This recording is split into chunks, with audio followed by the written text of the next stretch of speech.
नमस्कार, मैं मनोज मुल्दियार बिहार स्वाभिमान आंदोलन के फेसबुक लाइव पेज पर लोक नायक जयप्रकाश नारायण के बारे में आज चर्चा करूंगा और अपने 1 घंटा के इस कार्यक्रम में उनके व्यक्तित्व और शख्सियत के बारे में चर्चा करूंगा और पढ़त दरत पढ़त या खोजने की कोशिश करूंगा कि आखिर लोक नायक जयप्रकाश थे क्या। एक नेता, एक राजनेता, एक जन नेता कैसे बनता है, वो लोक नायक कैसे बनता है। और आज के इस चर्चा में मेरे साथ जुड़ी हैं अलका सिंह जी, जो सामाजिक और राजनीतिक विश्लेषक के रूप में आज इस कार्यक्रम में शिरकत करेंगी। साथ में है डॉक्टर महंत राजीव रंजन दास, जो एक राजनीतिक कार्यकर्ता हैं और श्री राम वृक्ष बेनीपुरी चेतना समिति न्यास के सचिव हैं। और यहाँ एक बात का मैं उल्लेख करना चाहूंगा कि राम वृक्ष बेनीपुरी जयप्रकाश के साथ काफी जुड़ाव रहा है दोनों का, तो उस नजरिए से भी मैं जयप्रकाश नारायण को समझने की कोशिश करूंगा। साथ में है अनिल सिन्हा जी, और ये जयप्रकाश आंदोलन से जुड़े रहे हैं, पूर्व अध्यक्ष रहे हैं छात्र संघ बिहार विश्वविद्यालय। तो आज की इस परिचर्चा में सबसे पहला सवाल मैं अनिल सिन्हा जी से करना चाहूंगा, उनसे जानना चाहूंगा कि जयप्रकाश के मायने क्या होते हैं।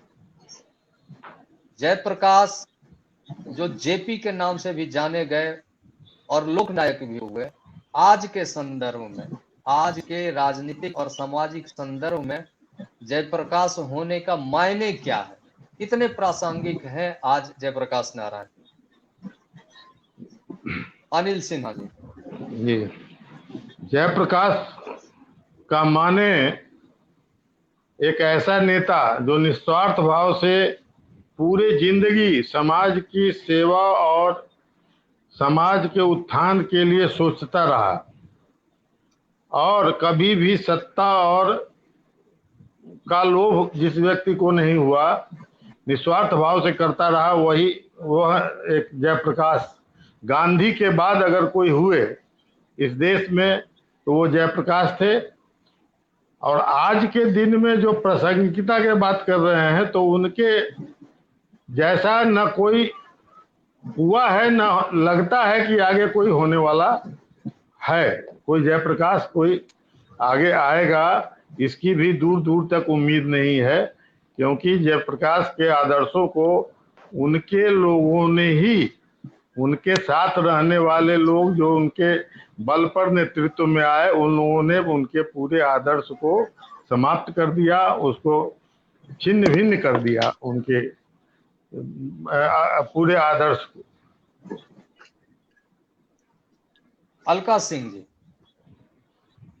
ऐसा देखने के लिए मिला कि बहुत कम आंदोलन हुआ है जो किसी एक व्यक्ति के नाम से जाना जाए। पूरे आजादी के दौरान जो आंदोलन हुआ वो असहयोग आंदोलन हुआ, भारत छोड़ो आंदोलन हुआ, इस तरह से जो सब्जेक्ट था उसके बारे में जाना गया। लेकिन 77 में जो आंदोलन हुआ, देश उसको जयप्रकाश आंदोलन के नाम से जानता है, जेपी आंदोलन के नाम से जानता है।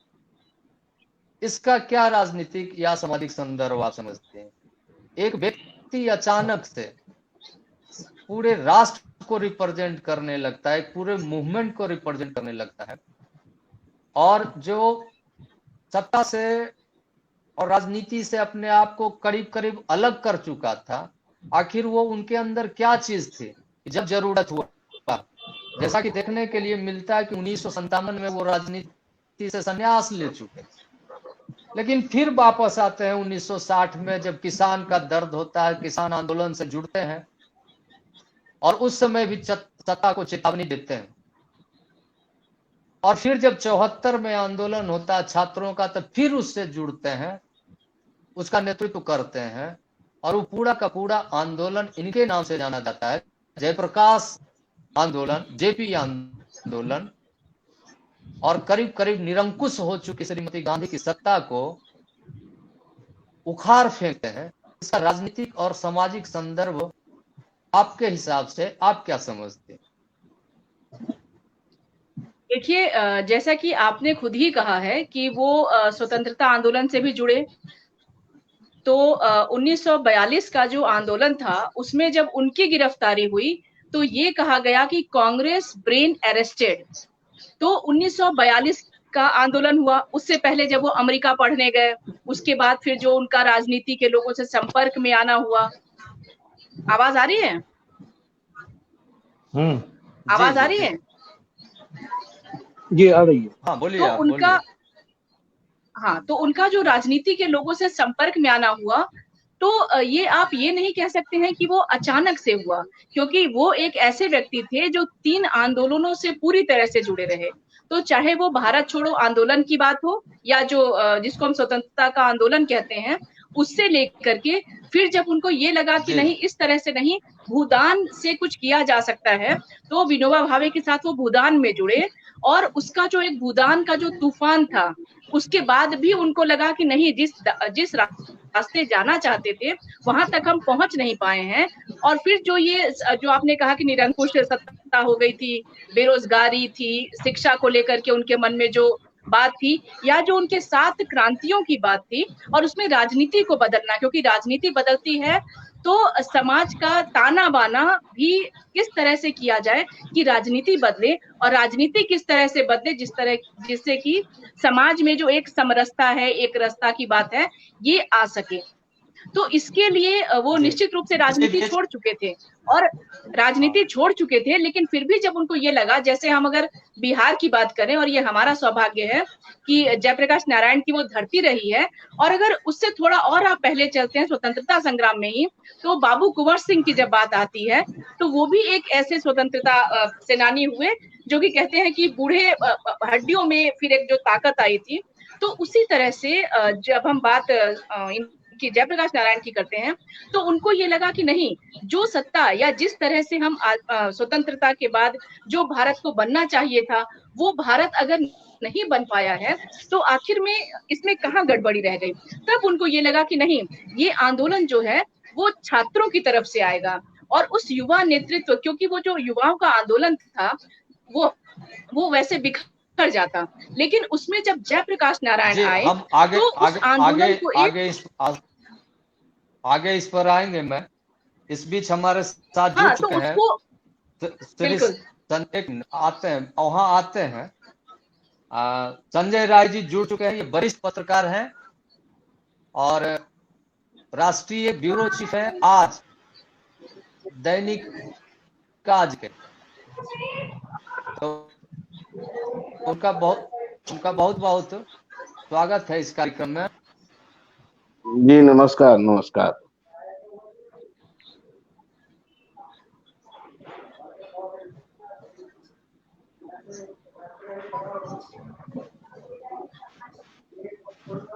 क्या हो गया मनोज जी को? आपकी आवाज नहीं आ रही है सर, आपकी आवाज इधर नहीं आ रही। किसकी? मनोज जी की ना? हाँ मनोज जी का। किसकी आवाज? मेरी आवाज? मनोज जी की। मुरलियादियर जी की आवाज। हेलो। हाँ वही। मनोज जी की आवाज इधर नहीं आ रही है। आवाज भी नहीं आ रही है और ऑडियो वीडियो दोनों गायब है। हाँ दोनों गायब है।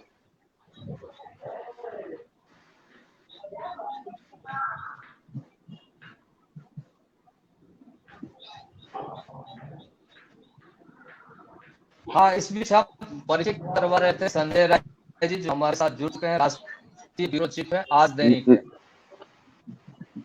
संजय जी मैं आपसे जानना चाहूंगा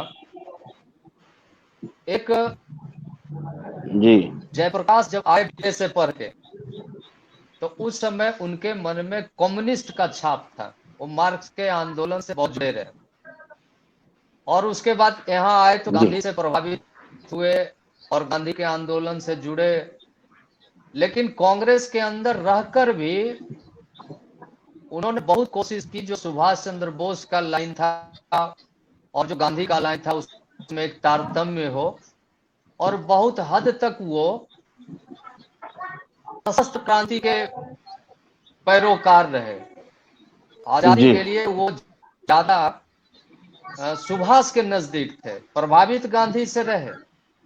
लेकिन वही जयप्रकाश जब 74 के आंदोलन को लीड करने के लिए आए और छात्रों के आग्रह पर उस आंदोलन को नेतृत्व देने के लिए राजी हुए, तो उन्होंने एक शर्त रखी कि आंदोलन शांतिपूर्ण होना चाहिए।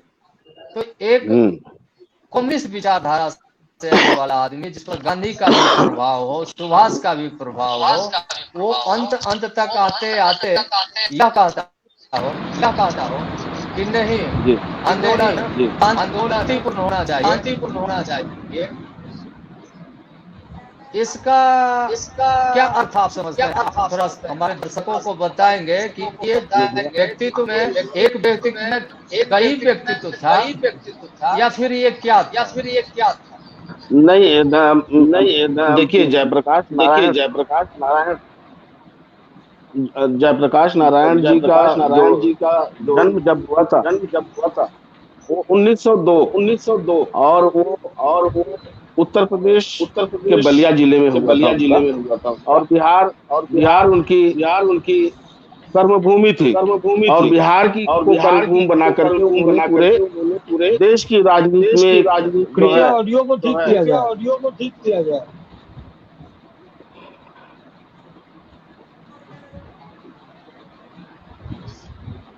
सुनाई पड़ रही है आवाज अभी? हाँ, आ रही है, मगर इको है आवाज नहीं। मुझे भी इको हो रहा है। एक मिनट,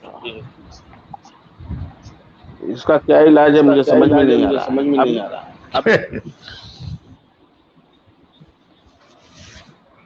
तो और जयप्रकाश नारायण जी का जो जन्म हुआ था वो 1902 में बलिया में हुआ था। उन्होंने बिहार को अपनी कर्मभूमि बनाया, और कर्मभूमि बना करके द्वितीय संपूर्ण क्रांति देश में की उन्होंने। अगर हम उनके व्यक्तित्व को एक आकलन करें तो हमें ये साफ दिखाई देता है कि 1917 हम एक ऐसे व्यक्ति का आकलन करने जा रहे हैं जो 1917 में जो प्रथम विश्व युद्ध हुआ था उन्होंने उस दौर को भी देखा था, और 1939 में जो सेकेंड वर्ल्ड वॉर शुरू हुआ उन्होंने उस दौर को भी देखा, और स्वतंत्रता संग्राम को भी देखा था।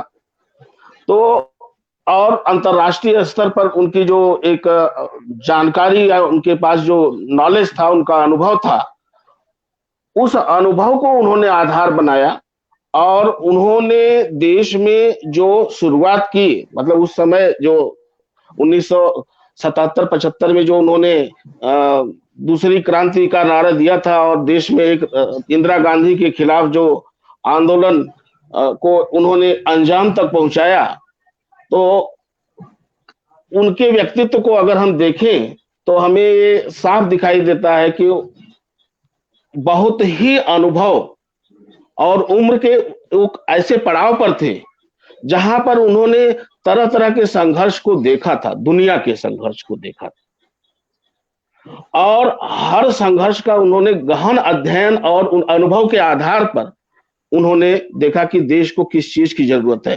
क्योंकि देश में देश के लोगों से ही लड़ाई थी, इसलिए मेरा ऐसा मानना है कि उस समय उन्होंने कहा कि हथियार अब हमें नहीं उठाना चाहिए, हमें ये हमारे देश की जो परंपरा है वाद विवाद, चर्चा परिचर्चा, और उसके बाद एक जो है देश में माहौल बना करके शांतिपूर्ण तरीके से उन्होंने आंदोलन, यही मैं ऐसा समझता हूं कि उन्होंने सारे जो कुछ भी उनके पुराने अनुभव थे उसके आधार पर शांतिपूर्ण तरीके से सत्ता पलटने का रास्ता अपनाया। हाँ, यहाँ एक प्रश्न उठता है, और ये प्रश्न हम ले जाना चाहते हैं डॉक्टर महंत राजीव रंजन दास जी से, कि इवन 74 के ऑडियो ऑडियो आंदोलन में भी उनका आग्रह ज्यादा सत्ता परिवर्तन से व्यवस्था परिवर्तन में रहा और वो संपूर्ण क्रांति की अवधारणा के साथ आए। बाद में भी वो विनोबा के सर्वोदय से जुड़े। तो जी क्रांति भी कैसा, जो संपूर्ण हो। क्रांति भी कोई टुकड़ा में क्रांति नहीं, केवल राजनीतिक सत्ता का परिवर्तन नहीं और व्यवस्था का, और उसमें 7 तरह की क्रांति की बात की है। राजनीतिक से लेके आर्थिक भी है, बौद्धिक भी है और कहिए आध्यात्मिक तक। तो ये पूरा जो उनका एक व्यक्तित्व रहा कि उन्होंने जब भी बात की मुकम्मल परिवर्तन की बात की, संपूर्ण क्रांति की बात की और सर्वोदय की बात की, सबके विकास की बात की। डॉक्टर महंत राजीव रंजन दास जी से मैं जानना चाहूंगा कि उनके इस सोच के पीछे, इस अवधारणा के पीछे क्या रहा होगा डॉक्टर राजीव रंजन दास जी। जयप्रकाश नारायण अगर चाहते तो हिंदुस्तान की जो भी कुर्सी थी वो उन्हें मिल सकती थी, लेकिन वो उससे हमेशा दूर रहे। प्रथम आम चुनाव के बाद जो समाजवादियों में जो टूट और विचार परिवर्तन जो उन्होंने देखा, उसके बाद एक तरीके से उनको राजनीति से घृणा हो गई थी और वो बीच ही में से राजनीति से अपने आप को अलग कर लिए। उसी समय में मेरे नाना स्वर्गीय रामवृक्ष बेनीपुरी ने उनको एक बड़ा कटु पत्र लिखा कि आपको जिस समय राजनीति करनी थी उस समय आप हम सबको बीच में झाड़ में छोड़ करके जा रहे हैं, आपको वापस आना पड़ेगा, आपको देश को एक नई दिशा देनी पड़ेगी। जयप्रकाश नारायण ने जो 74 का आंदोलन शुरू किया वो कहीं ना कहीं व्यवस्था परिवर्तन पर था, क्योंकि 1948 के से जिस समय या 15 अगस्त 47 कहा जाए, 15 अगस्त 47 के बाद जो सत्ता परिवर्तन हुआ और जिनके भी हाथों में सत्ता आई, ऐसा नहीं था कि उसमें जयप्रकाश के चेले नहीं थे या डॉक्टर राम मनोहर लोहिया के शिष्य नहीं थे या महात्मा गांधी के शिष्य नहीं थे, चाहे वो कांग्रेस हो या उस समय के जो विपक्ष रहे, सबके सब में यही लोग थे जो कि स्वाधीनता संग्राम में जुड़े हुए थे। लेकिन जब प्रकाश नारायण ने ये 20-25 वर्षों में जो राज सत्ता का जो हाल देखा और हर जगह बेरोजगारी, अराजकता जो देखी उन्होंने, तो उन्होंने महसूस किया कि अब हमें व्यवस्था परिवर्तन करना होगा। उन्होंने ये देखा कि मुझे व्यवस्था परिवर्तन करना होगा। इसीलिए जब छात्र उनके पास गए कि आइए आप हम सबको दिशा दें, आप हमारा नेतृत्व संभालें, तो जयप्रकाश नारायण ने पहली शर्त यह रखी कि हमारा आंदोलन अहिंसक नहीं होगा, हम हिंसा के रास्ते पर नहीं जाएंगे और हम हर जोर जुल्म के चक्कर में संघर्ष करेंगे। अगर तुम लोग यह प्रतिज्ञा लेते हो तो मैं तब तुम लोगों के साथ मैं आने के लिए तैयार हूंगा। छात्रों से जयप्रकाश नारायण ने यह प्रतिज्ञा ली और उसके बाद जयप्रकाश नारायण ने छात्रों का नेतृत्व संभाला। बड़े अफसोस की बात है इस मामले में मैं जयप्रकाश आंदोलन को एक असफल प्रयोग मानूंगा, क्योंकि जयप्रकाश नारायण 75 में ही बीमार पड़ गए जेल के दिनों में, और जब वो बाहर निकले या चुनाव के समय जब वो बाहर निकले तो शारीरिक रूप से वो इतने कमजोर हो चुके थे कि वो एक तरीके से भीष्म पितामह की तरह एक मृत्यु शैया पर बैठे हुए थे।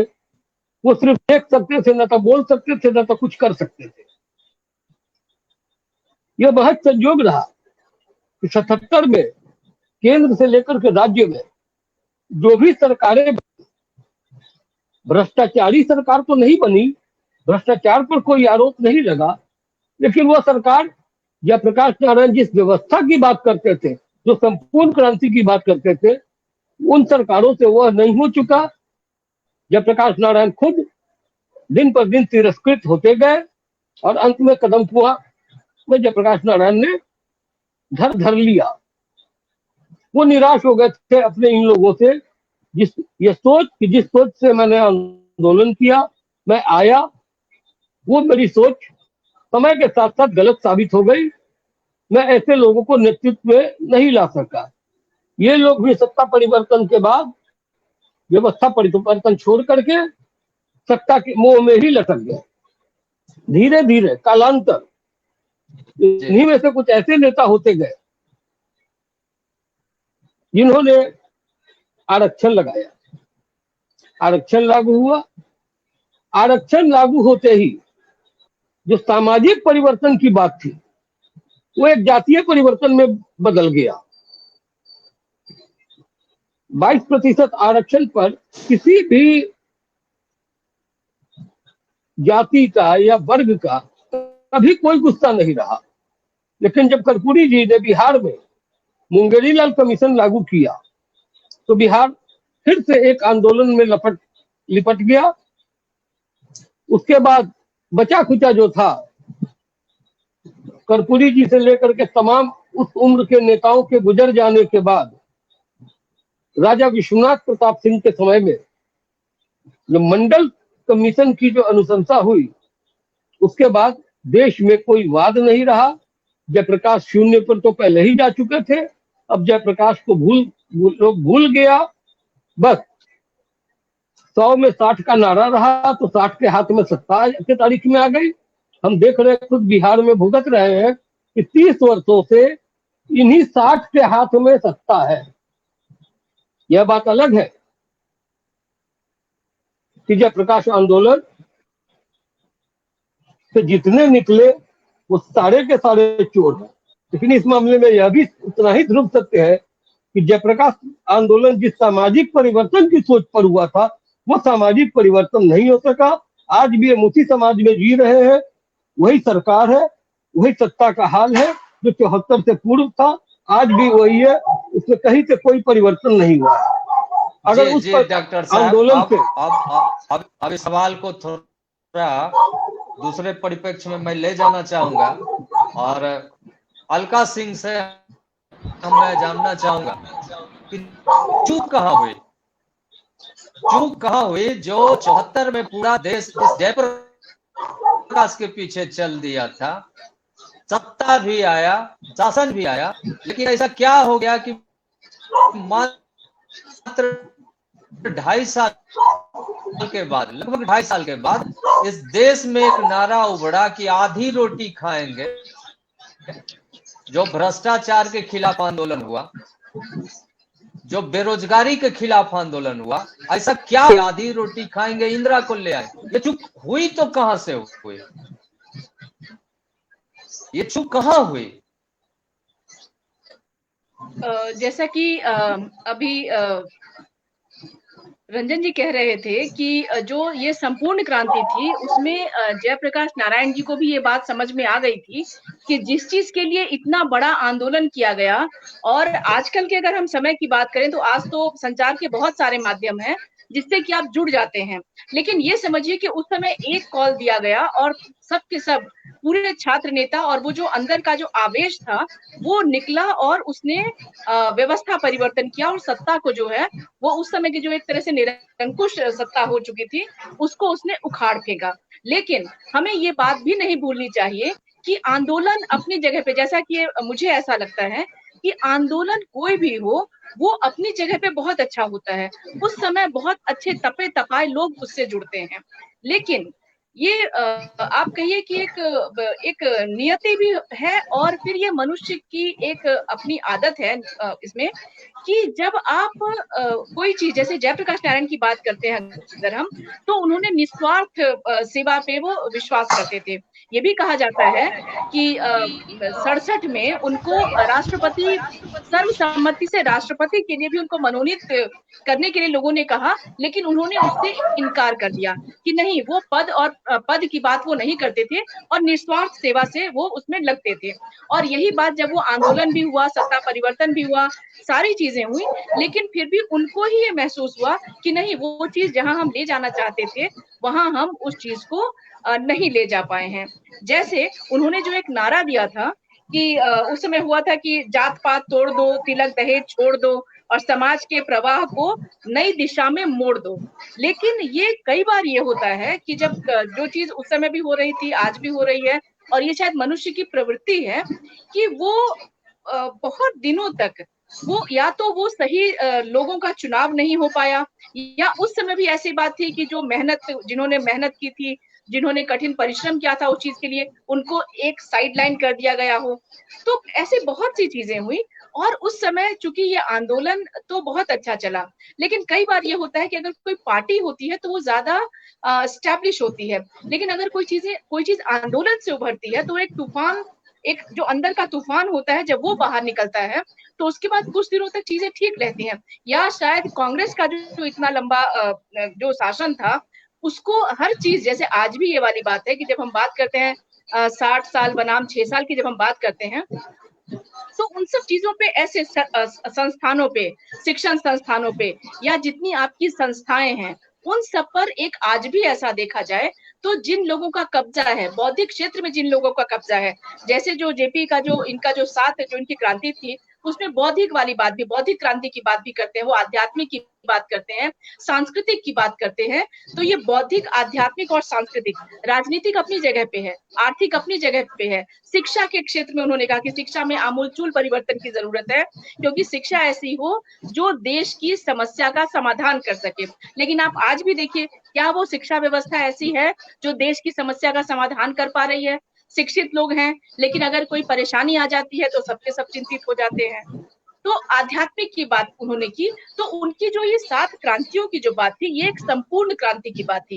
वो लोप साइड डेवलपमेंट वाली बात नहीं थी कि हम आर्थिक रूप से संपन्न हो जाए, राजनीतिक रूप से संपन्न हो जाए, लेकिन अगर हम बौद्धिक रूप से संपन्न नहीं होंगे, हम आध्यात्मिक रूप से, आध्यात्मिक रूप का मतलब ये कि उनके पास सत्ता, उनके पास इतना मतलब उनके पास सत्ता थी, वो चाहते तो जो चाहते वो बन सकते थे, जो चाहते। मंत्रिमंडल में वो नहीं शामिल हुए नेहरू जी के, क्योंकि थोड़ी विचारधारा से उनकी भिन्नता थी उनसे, उस मंत्रिमंडल में शामिल नहीं हुए, उन्होंने पद को ठुकराया। लेकिन उसके बाद जिन लोगों को उन्होंने पद पे बिठाया, उसमें से जब हम आज उसके जो चीजें देख रहे हैं, वहीं से निकले हुए, उसी जेपी मूवमेंट से निकले हुए जब हम आज के राजनेताओं को देखते हैं, तो कई बार हम सोचने पे मजबूर हो जाते हैं कि जो आप कह रहे हैं कि चूक कहाँ हुई, चूक वहीं पे हुई कि कई बार वहां पे जब हम शॉर्टकट अपनाते हैं, जब हम बहुत कम समय में ज्यादा दूरी तय करना चाहते हैं, या राजनीति को संपत्ति अर्जन का एक मात्र हम स्रोत बना लेते हैं, तो उससे फिर वंशवाद की बात भी हो जाती है। जिस चीज के लिए वो लड़े थे, एक डायनेस्टी जो एक वंशवाद चला आ रहा था, उसके लिए लड़े थे। लेकिन आज भी क्योंकि जो मनुष्य चर्चा में संजय राय जी को लाना चाहेंगे। जी मैडम, संजय राय जी, आपसे भी वही सवाल कि क्या सत्ता को अपने हाथ में नहीं पकड़ के जयप्रकाश से कोई गलती हो गई, और जिस चीज के लिए उन्होंने आंदोलन को शुरू किया, या जिस चीज के लिए उन्होंने उस आंदोलन का नेतृत्व करना स्वीकार किया, तो ऐसा लगता है, लोग इसकी चर्चा भी करते हैं कि काश जयप्रकाश उस सत्ता, जो शासन बदला था, उस शासन पर भी काबिज होते, शासन उनके मन से चलता, वो प्रधान होते।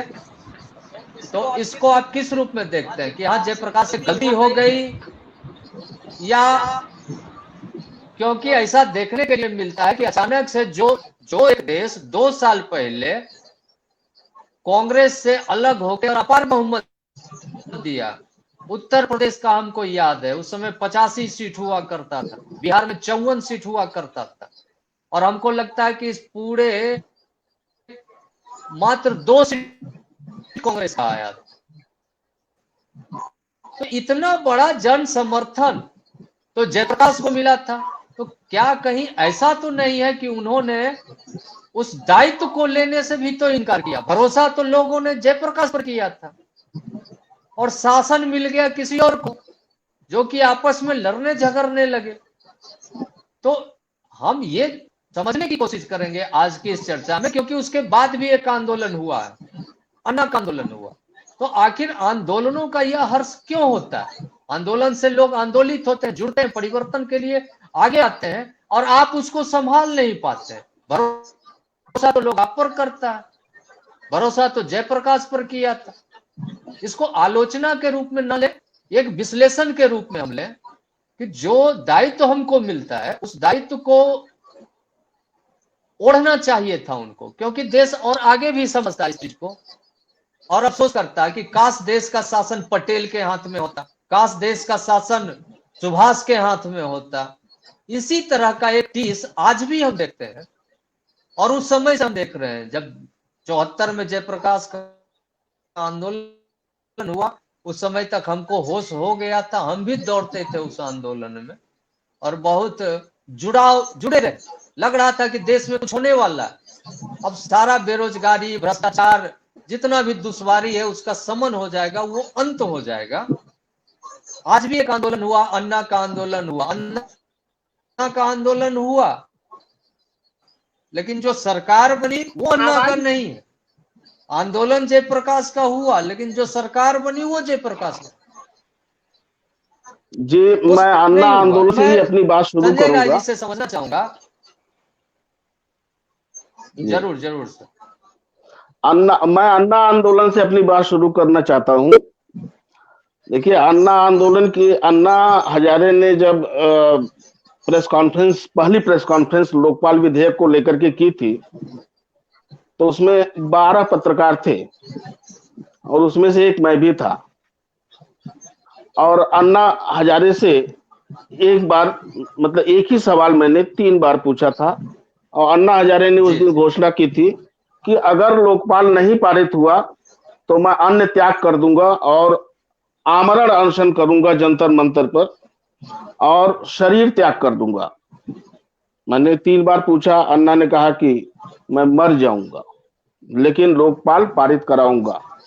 मैंने ये भी सवाल पूछा था कि कानून जो है सड़क पर नहीं बनता है, पार्लियामेंट में बनता है, आप लोग पार्लियामेंट में क्यों नहीं अपना रिप्रेजेंटेशन भेजते? तो अन्ना के ही जो शिष्य हैं दिल्ली के मुख्यमंत्री, उन्होंने कहा था कि नहीं, हम नहीं जाएंगे, हम रामलीला मैदान में बनाएंगे कानून। अल्टीमेटली पार्लियामेंट में ही बना। और अन्ना हजारे को इन लोगों ने, जो मेरी जानकारी है, ढूंढा था, तलाशा था, कई चेहरे तलाशे गए, उसमें से अल्टीमेटली अन्ना हजारे को फाइनल किया गया था। मैं आपको ये बात इसलिए बताना चाहता हूं क्योंकि जो भी आंदोलन हुए हैं देश में, कहीं पर भी, आप देश से बाहर भी जाएंगे तब भी उसमें एक चेहरा जो है वो तलाशा जाता है। और अक्सर ये भी देखा गया है कि उस चेहरे को लाने वाले लोग व्यवस्था के बहुत करीब होते हैं। महात्मा गांधी और लोकनायक जयप्रकाश नारायण जी, लोकनायक जयप्रकाश नारायण जी महात्मा गांधी के अल्टीमेटली उनके नेतृत्व में ही उनके पीछे थे, कहीं ना कहीं कोई भी विचारधारा रही हो उनकी, और उन्होंने महात्मा गांधी से बहुत कुछ सीखा होगा। मेरा ऐसा मानना है कि राजनीति जो है वो कुर्सी पर बैठकर ही नहीं की जा सकती है। आप राजनीति से बाहर अगर अपने आप को कर रहे हैं तब भी वो एक तरह की राजनीति है। आप वो कुर्सी से ऊपर उठ करके, महात्मा गांधी ने जिस तरह से देश में आंदोलन किया था, जयप्रकाश नारायण उसी तरह से उन्होंने उस आंदोलन में एक सक्रिय भूमिका निभाई थी। उनके अपने गांधीवादी सिद्धांत भी थे, गांधी के बहुत करीब थे। ऐसा नहीं है कि उन्होंने सशस्त्र आंदोलन को किया तो गांधी को नहीं मानते थे, और अल्टीमेटली गांधी की विचारधारा को ही उन्होंने अपना हथियार बनाया।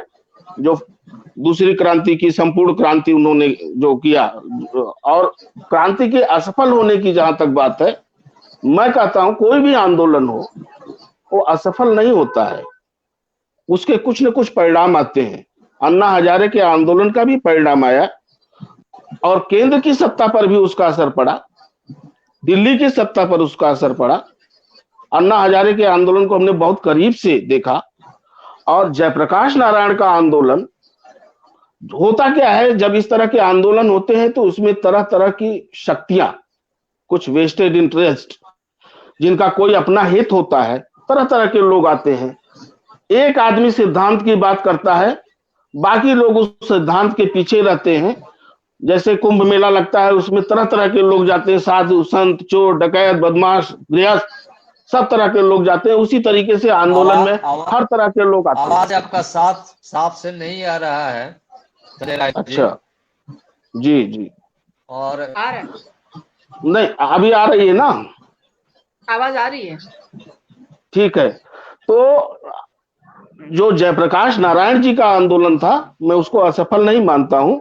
और जहां तक जातिवाद की बात है, दास जी ने कहा जातिवाद बढ़ा है, तो मैं बताऊं जो वर्तमान व्यवस्था है, इस व्यवस्था में को चलाने वाले लोग जो हैं, उनकी नीयत और यह व्यवस्था, ये दोनों जो है जातिवाद को बढ़ाए हैं।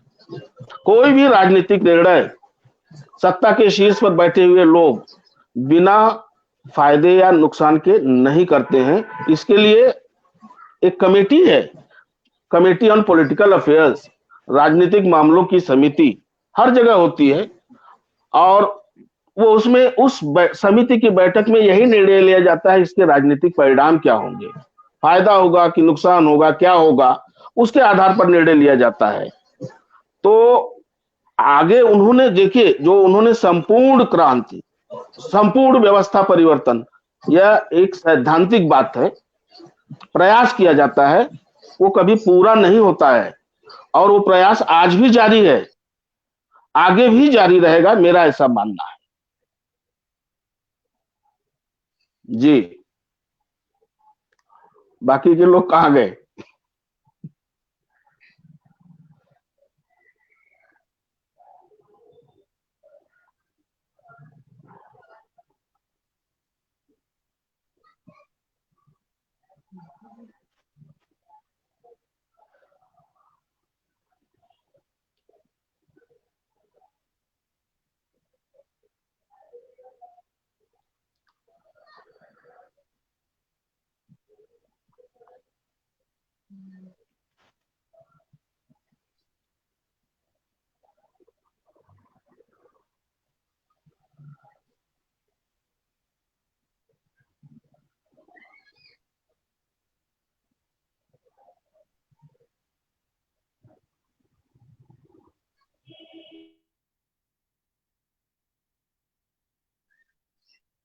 मनोज जी का कनेक्शन,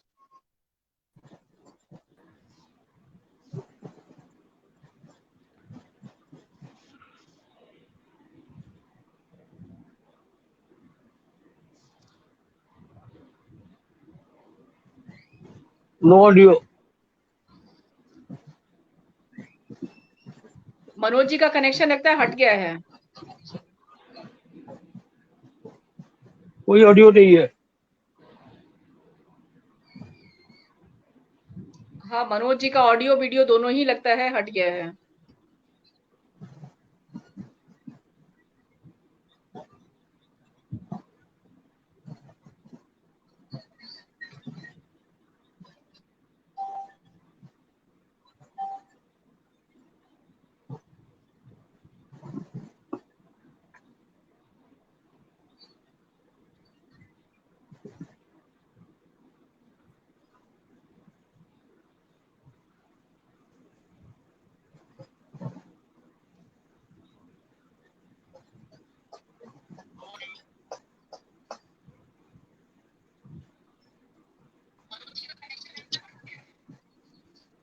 अमित जी,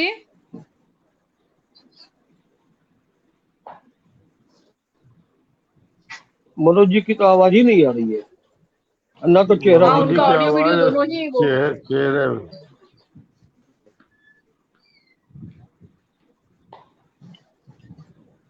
अमित जी,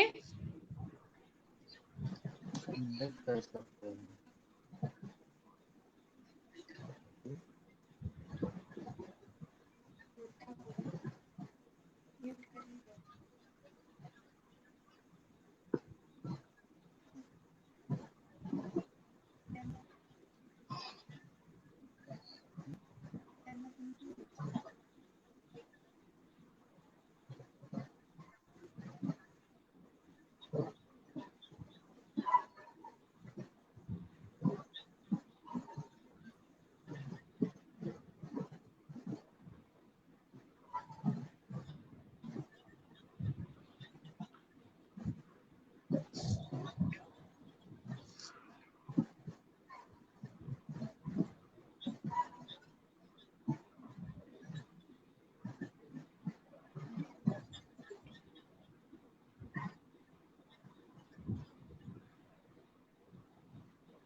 अलकर दी आवाज आ रही है क्या?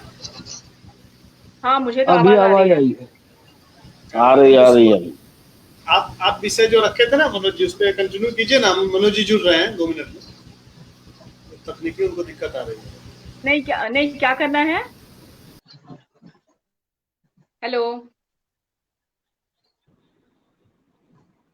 Hello hello. हेलो।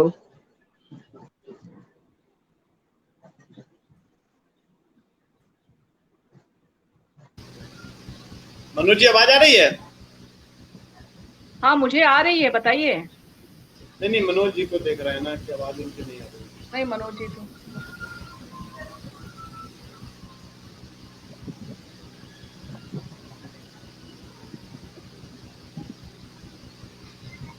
जुड़ रहे हैं, उनका नेटवर्क थोड़ा सा दिक्कत कर रहा है शायद। उन्होंने कुछ प्रश्न रखा था ना यही अलकर सवाल। जी। हाँ, वही कंटिन्यू मैंने बोला कि जो मनोज जी ने ये प्रश्न रखा था, जो सवाल अभी संजय राय जी से किया गया था कि आखिर हाँ। में जो इतना बड़ा आंदोलन हुआ, 2 वर्षों तक आंदोलन चला, उसकी जो पृष्ठभूमि थी वो भी बन रही थी और सारी चीजें थी, लेकिन फिर भी वो कहाँ पे ऐसी चूक हो गई कि 2 साल के अंदर, 2 साल के भीतर, या कहिए कि बहुत कम समय में जो है वो फिर से सत्ता वही की वही आ गई और जिस व्यवस्था परिवर्तन की बात की गई थी वो व्यवस्था परिवर्तन नहीं हो पाया। अनिल सिन्हा जी भी चूक शायद तो सबसे राजीव जी, राजीव रंजन जी आप बताएं। चूक तो सबसे पहले यह हुई कि जनता ने चुनाव में जो बदलाव के लिए जो वोट दिया था वो जयप्रकाश नारायण के चेहरे पर दिया था, लेकिन जो लोग जीत करके गए उसमें लोगों ने यह समझा, चाहे वो चरण सिंह हो या मोरारजी देसाई हो या बाबू जगजीवन राम हो, कि जीत उनके चेहरे पर मिली है। और यह लड़ाई उसी दिन शुरू हो गई, सबके सब लोग खुद प्रधानमंत्री पद के दावेदार हो गए। जनता की निराशा पहली ही रात से शुरू हो गई जब गांधी शांति प्रतिष्ठान में बैठक में नेता के फैसला में से पहले जो 3 दिनों तक जो दिल्ली की राजनीति हुई, जनता का मन तो पहले ही दिन से टूटने लग गया। और उसके बाद अंत में जयप्रकाश नारायण को खुद घोषणा करनी पड़ी, बल्कि गांधी शांति प्रतिष्ठान में कुछ ऐसे सांसद जो कि सिर्फ जयप्रकाश नारायण को जानते थे, वो ना तो मोरारजी को जानते थे ना तो चरण सिंह को जानते थे, और जयप्रकाश जी से जयप्रकाश आंदोलन के जुड़ने वाले पहले लोग थे। संजोग से उसमें मेरे पिताजी भी थे और उन्होंने सबसे पहले गांधी शांति प्रतिष्ठान में माइक लेकर के कहा कि हम जयप्रकाश नारायण के वोट पर चुन करके आए हैं, जयप्रकाश नारायण के चलते जीत करके आए हैं, तो हमारे नेता का जो भी चुनाव होगा वो जो जयप्रकाश नारायण करेंगे। और जयप्रकाश नारायण ने मोरारजी देसाई की घोषणा की।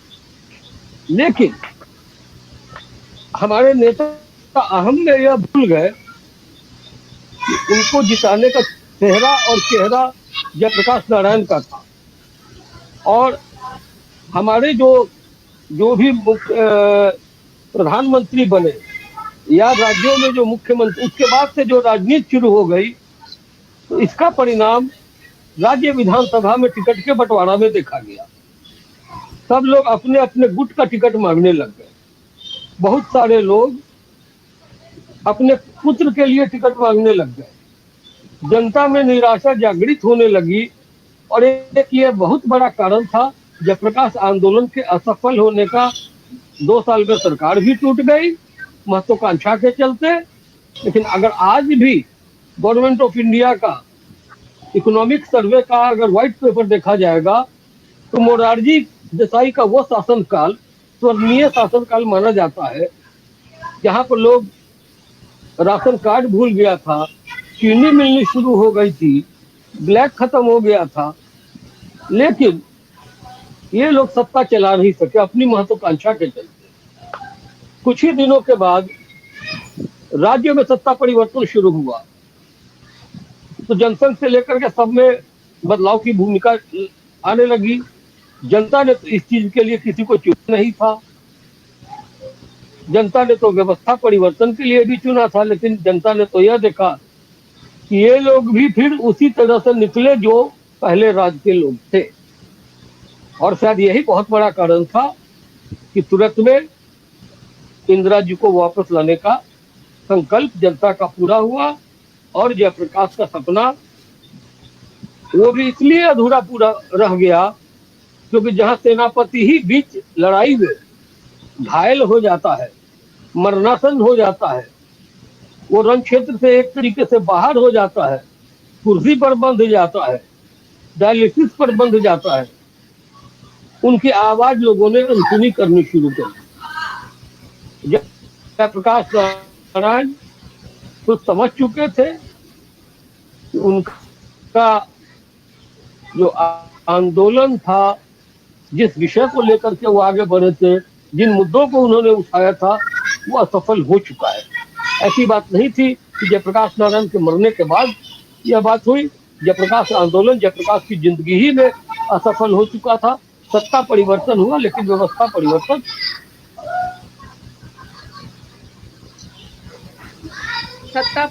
मनोज जी, आपकी आवाज, मनोज जी कनेक्ट हो गए हैं?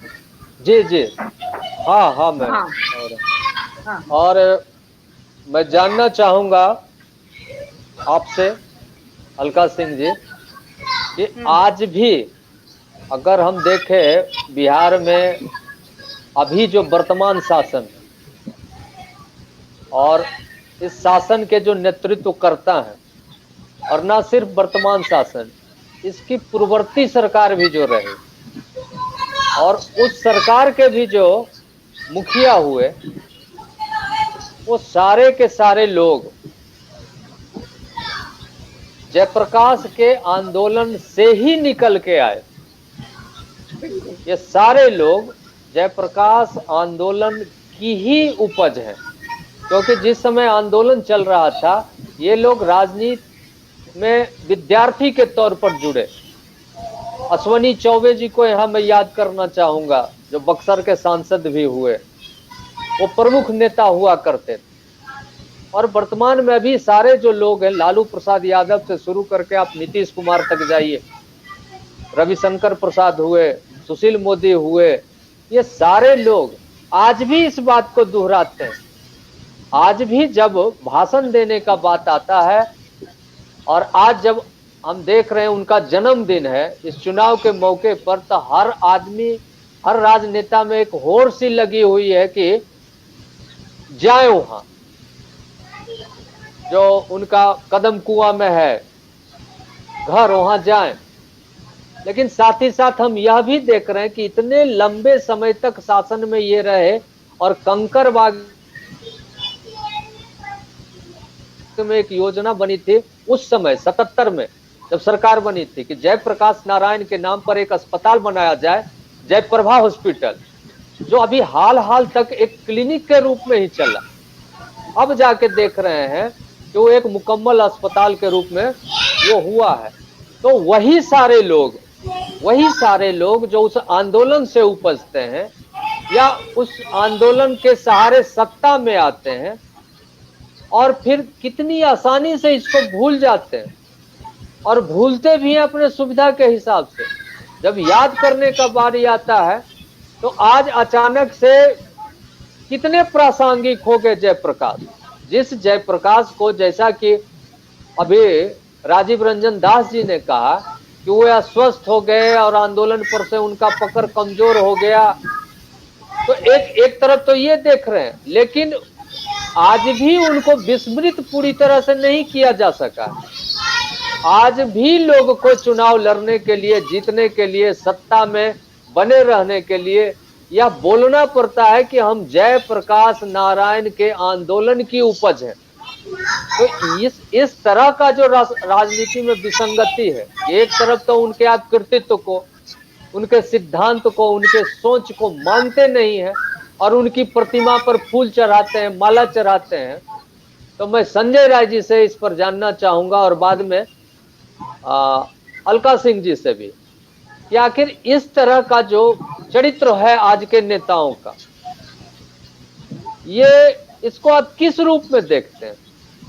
ये जो दोहरापन है कि उनके कृतित्व को भूल जाए, उनके व्यक्तित्व को भूल जाए, वो क्या करना चाहते थे इससे मतलब नहीं है, लेकिन जब चुनाव का मौका आए तो हम जाएंगे, माला भी चढ़ाएंगे, उनको याद भी करेंगे, उनसे अपना जुड़ाव भी दिखाएंगे।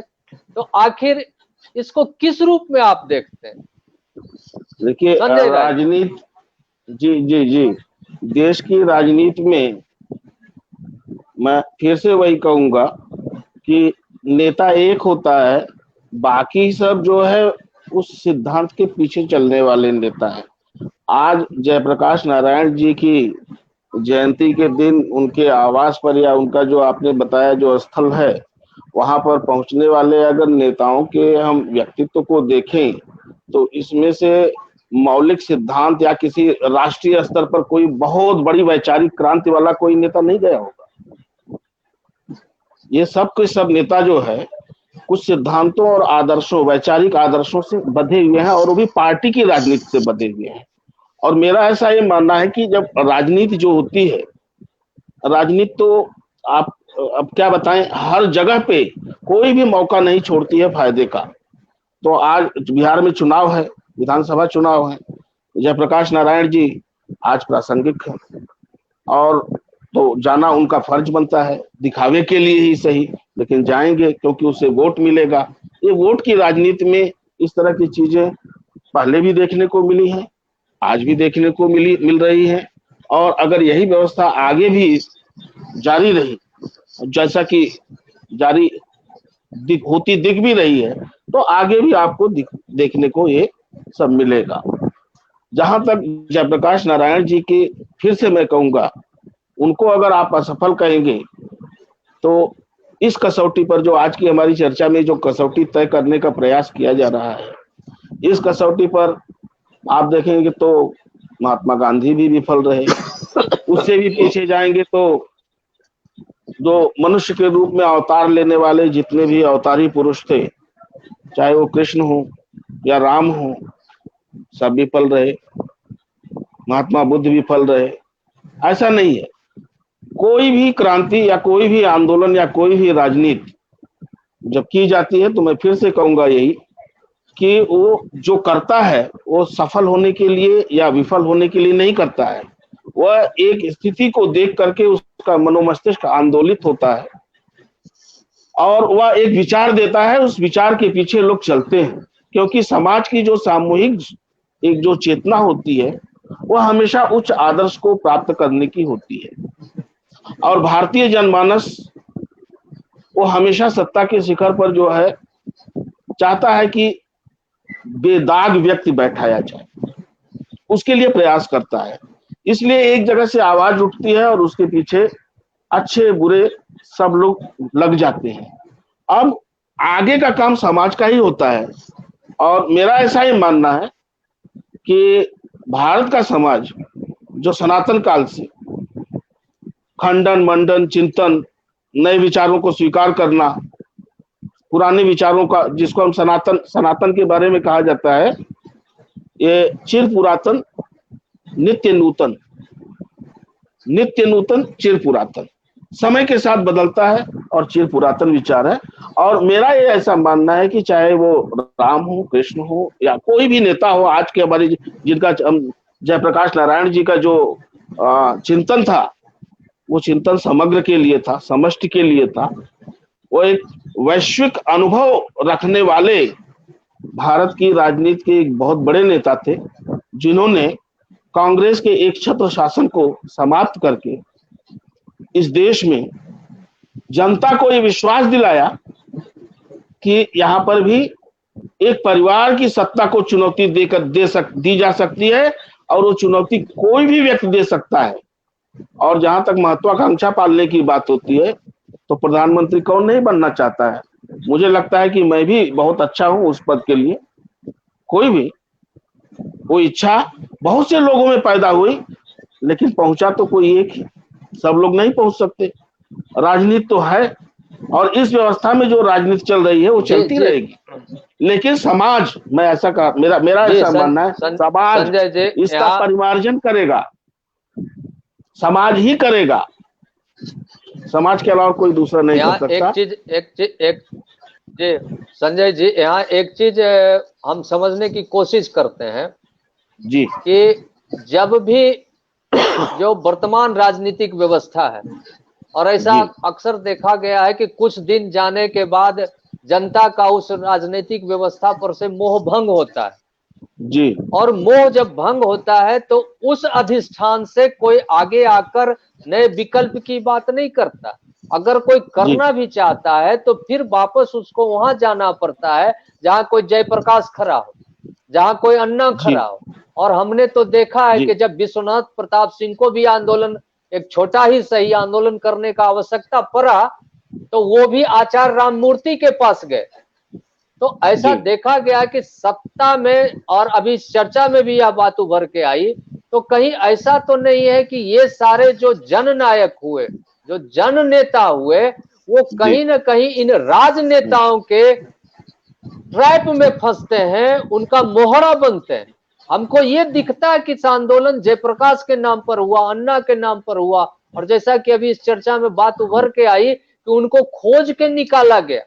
और विश्वनाथ प्रताप सिंह के संदर्भ में तो ये हम लोग पूरी तरह से देखे कि जब उनको आंदोलन करना था तो कहीं से आचार्य राममूर्ति, जो सक्रिय राजनीति से संन्यास ले चुके थे, उनको खोज के लाया। तो कहीं ऐसा तो नहीं है कि ऐसे सारे लोग जिन पर जनता सहज विश्वास करती है, जनता जिस पर भरोसा करती है, उनको एक इंस्ट्रूमेंट बना के ये वापस राज सत्ता में आते हैं।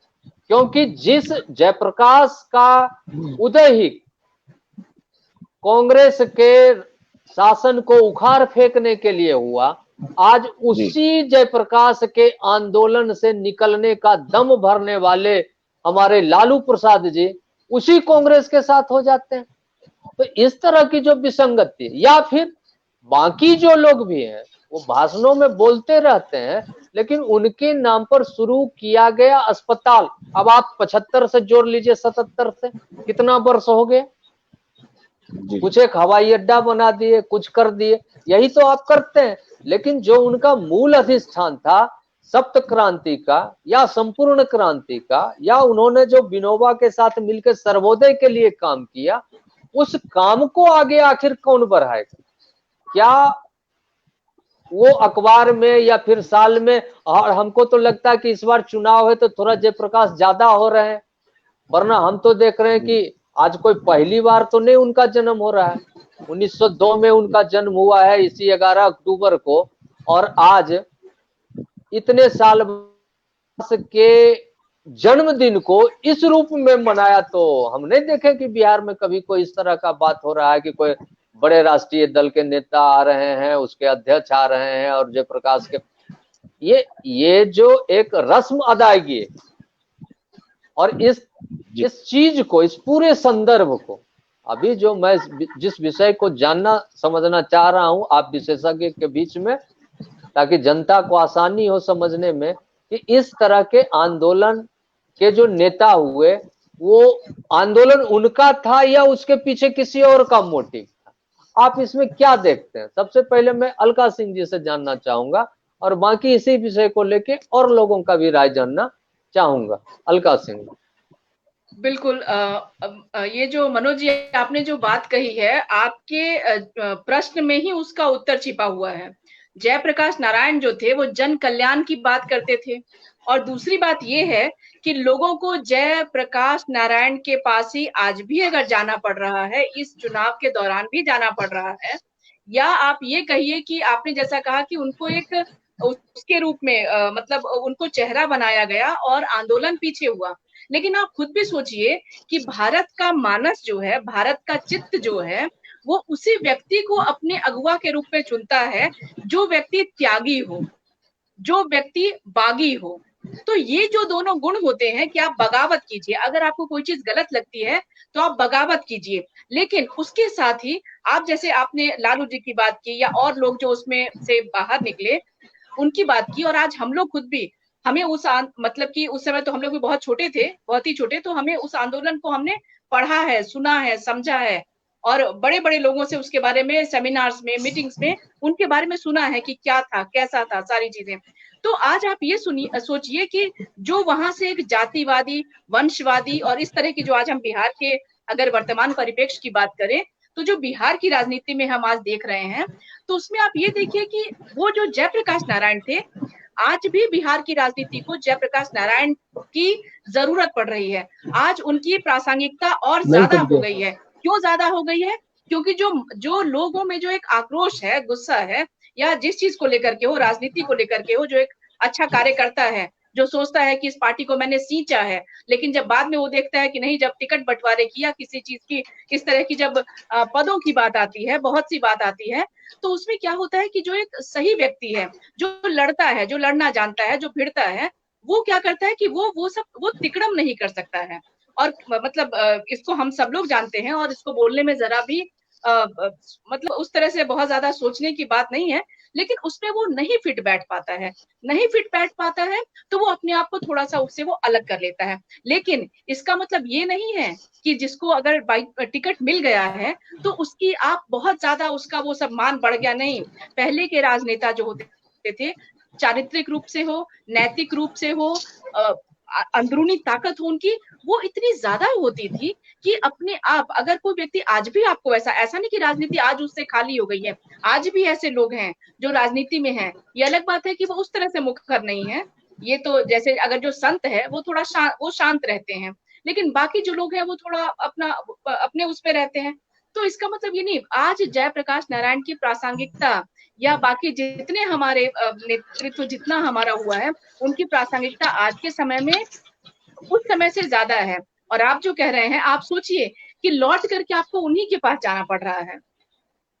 इतना बड़ा जो आंदोलन हुआ उसके, और ये जो भी व्यक्ति, चाहे हम दधीची की बात करें, हम जनक की बात करें, हमें ये लोग याद रहते हैं। और भारत में तो निश्चित रूप से ये कहा जाता है कि अगर कोई जिसने त्याग किया है उसका सम्मान हमेशा होता रहा है, सदा से। हाँ, ये अलग बात है कि उसको फिर जयप्रकाश नारायण ने आपको वहां तक पहुंचा दिया, और उसके बाद जब फिर अगर उस तरह की कोई स्थिति बनती है, या जो भीतर अगर गुब्बार इकट्ठा होता जाता है, तो निश्चित रूप से वो अपना रास्ता चाहेगा, वो अपना रास्ता मांगेगा, और ये हमेशा होगा। हम ये नहीं कह सकते कि वो आंदोलन असफल हुआ, उस आंदोलन ने आपको आगे बढ़ाया। उसके बाद फिर अगर आपको उसमें कुछ कमी लगेगी, उन्होंने शिक्षा की बात की थी कि शिक्षा में शिक्षा होनी चाहिए, जो क्रांतियों की बात थी, वो उन्होंने आध्यात्मिकता की बात की। कहाँ आध्यात्मिकता आपको दिखती है? जब आप वंशवाद की बात करते हैं कि इनका बेटा है, उसके बाद उनका बेटा, तो इसमें आपको कहाँ जरा सा भी व्यक्ति आध्यात्मिक होगा तो वो अपनी सीमाएं तय करेगा, उसे कहाँ जाना है, कितना जाना है, कहाँ तक पहुंचना है, उसके बाद वो पीछे आ जाएगा, फिर वो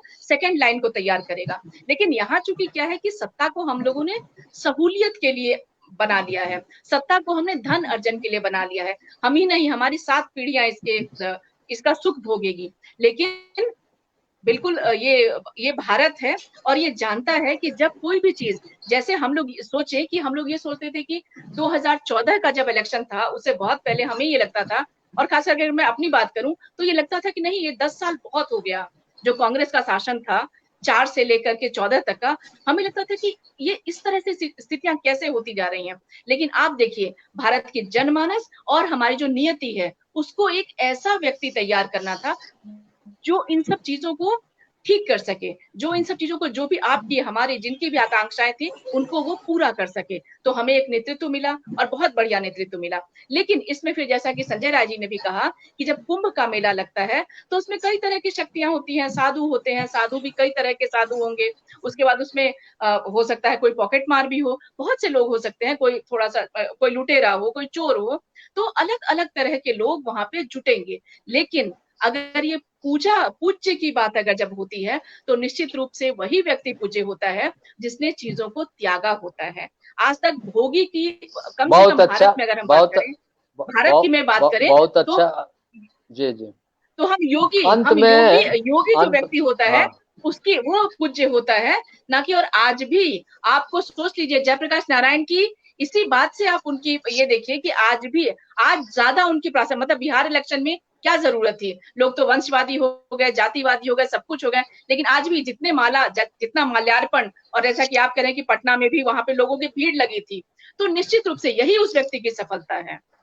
और उस आंदोलन की सफलता यही है। और हम लोग कई बार कहते हैं कि उस आंदोलन से क्या हुआ, नाखून बढ़ेगा, लेकिन हम उसे काटेंगे ना, ये हमें पता है कि फिर बढ़ेगा वो, फिर हम उसे काटेंगे। तो ये जो सिस्टम है, ये जो समाज है, ये बिल्कुल फिर से नया होगा।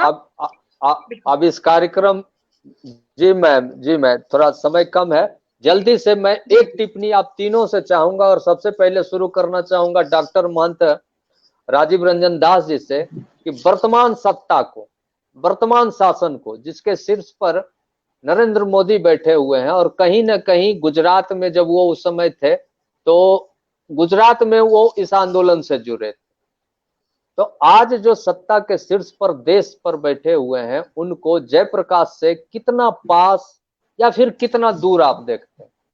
यही सवाल तीनों से होगा, और जल्दी से इसका कि वर्तमान शासन व्यवस्था जो है वो जयप्रकाश से कितना दूर कितना पास, एक जल्दी से त्वरित टिप्पणी चाहूंगा। जी, आपका प्रश्न जो है कि वर्तमान शासन जयप्रकाश आंदोलन से निकला हुआ है, लेकिन जयप्रकाश की विचारधारा कितने नजदीक और कितने दूर। तो जहां तक जयप्रकाश की विचारधारा की बात है, नरेंद्र मोदी व्यवस्था परिवर्तन में लगे हुए हैं, लेकिन मेरा मानना है कि अभी वो जिस व्यवस्था परिवर्तन में लगे हुए हैं उससे वो बहुत दूर है।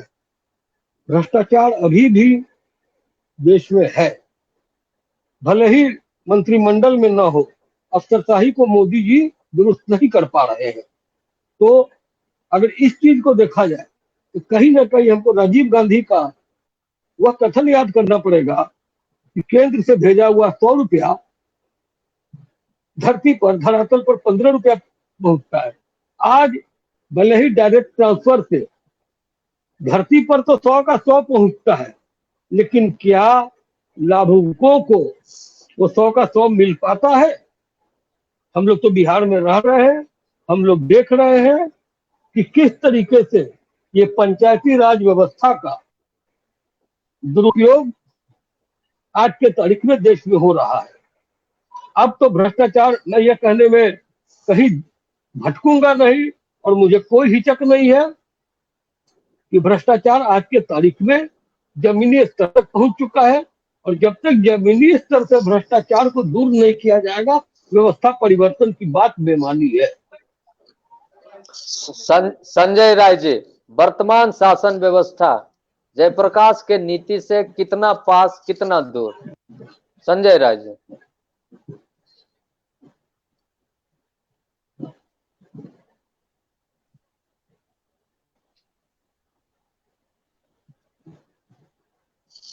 आपकी आवाज नहीं आ रही है सर। इसी सवाल को तब तक हम लेके आते हैं अलका सिंह के पास, जब तक आ रही है अभी। हाँ चलिए, अनम्यूट है। हाँ आवाज आ गई, मैं भूल गया था अनम्यूट करना। हाँ बोलिए। तो मैं ये कह रहा हूँ कि जो जयप्रकाश जी के, आपका सवाल है कि मोदी जी कितना करीब है वैचारिक रूप से और जो काम कर रहे हैं उससे कितना दूर है। आज की व्यवस्था में जहां भारत जो है आर्थिक रूप से काफी शक्ति संपन्न हो चुका है दुनिया की आर्थिक राजनीति में, तो मोदी जी को मैं दोनों पाता हूं कि वो उद्योगपतियों के भी हित की बात करते हैं और गरीबों के हित की बात कुछ ज्यादा करते हैं। आज ही उन्होंने एक जो है कार्यक्रम शुरू किया है, जो उसका अभी दिमाग में याद नहीं आ रहा है मुझे, जो स्वामित्व कार्ड योजना, ये और प्रधानमंत्री जी ने जो कहा है कि लंबे समय तक ग्रामीण आबादी की अनदेखी नहीं करने दूंगा, तो वो गरीबों के हित के लिए लगातार काम कर रहे हैं। मैं उन्हीं की बात का एक उदाहरण देकर के आपको बताना चाहूंगा कि जब नोटबंदी हुई थी उसके बाद प्रधानमंत्री विदेश से लौटे थे, कुछ दिन के बाद विदेश गए थे और विदेश से लौटे थे। गोवा में उन्होंने एक कार्यक्रम किया था और सार्वजनिक कार्यक्रम था, वो हजारों की भीड़ थी।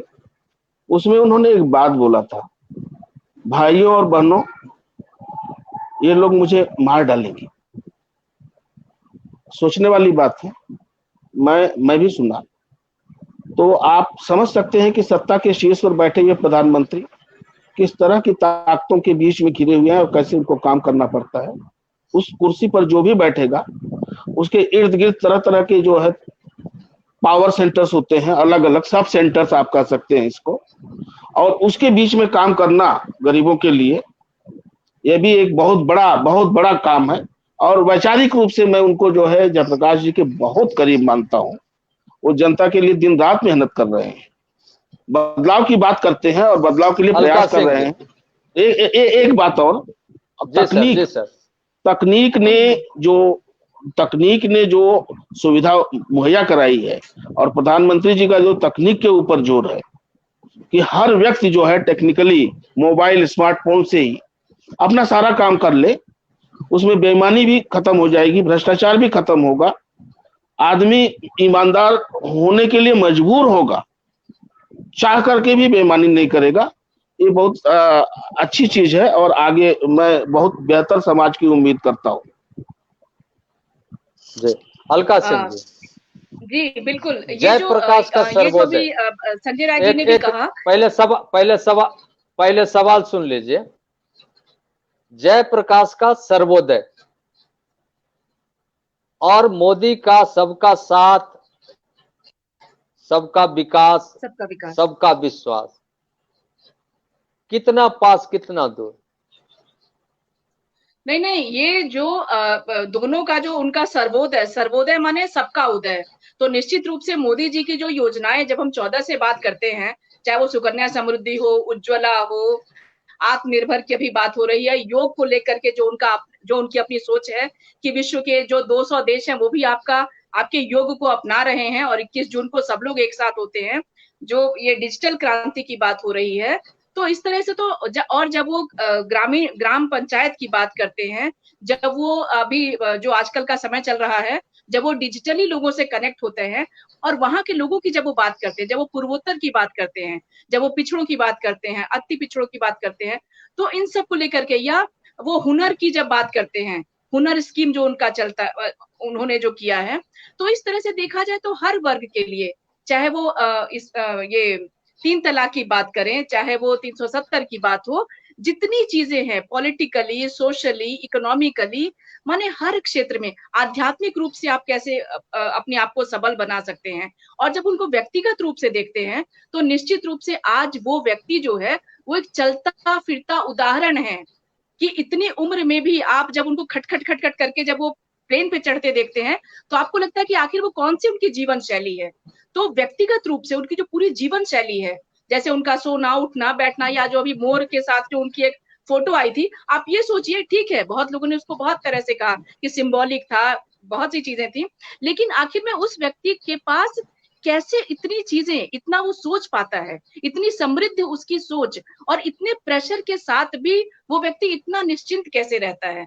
तो कुछ ना कुछ तो वो जो भारतीय जीवन पद्धति है, जिसमें योग भी है, जिसमें ध्यान भी है, तो ये सब चीजें उनका व्यक्तिगत रूप तो है जो कि बिल्कुल बहुत लोगों के लिए अनुकरणीय है। और अगर लोग सामने ना बोल पाए, लेकिन भीतर वो जरूर बोलते हैं कि हाँ, इस व्यक्ति में ये तो बात है कि आज भी एकदम पूरी ऊर्जा के साथ और हर एक के लिए सोचते हैं, चाहे वो कोई सुदूर कहीं पूर्वोत्तर में बैठा हो, चाहे वो बिहार में हो, और वो ये भी सोचते हैं कि अगर चूल्हा जलाने से अगर महिलाओं का वो समय ज्यादा लगता है या आंखों में दिक्कत है, इस तरह की चीजें हैं, तो गैस की जो योजनाएं हैं, या सबका घर होना चाहिए, किसानों को लेकर के जो एमएसपी की अभी बात हुई, तो हर तरह से धान की खरीद का जो कल हुआ वो 48% बढ़ा है।